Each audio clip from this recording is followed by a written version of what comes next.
ஒரு நாள் ஒரு மாணவன் தன் ஆசிரியரிடம் வந்து கேட்டான். ஆசிரியரே, நான் விரைவில் எல்லாவற்றையும் கற்றுக்கொள்ள விரும்புகிறேன். எனக்கு உங்களுடைய அனைத்து அறிவையும் மிகவும் குறுகிய காலத்தில் கற்றுக் கொடுங்கள். ஆசிரியர் ஒரு புன்னகையுடன், சரி, ஆனால் முதலில் ஒரு சிறிய பணியை முடித்துவிடு. தோட்டத்தில் சென்று எல்லா கொடிகளை பிடுங்கி எடு என்றார். மாணவன் மிகுந்த ஆர்வத்துடன் தோட்டத்துக்கு சென்று கொடிகளை பிடுங்கி எடுக்கத் தொடங்கினான்.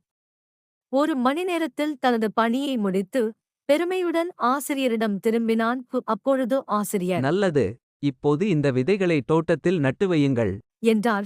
மாணவன் அவற்றைச் செடித்து வைப்பான். நாட்கள் கழிந்ததும் விதைகள் முளைக்கத் தொடங்கின. தன் செயலின் விளைவுகளைப் பார்த்து மாணவன் மகிழ்ந்தான். ஆனால் சில நாட்களுக்குப் பிறகு மீண்டும் கொடிகள் வளரத் தொடங்கின.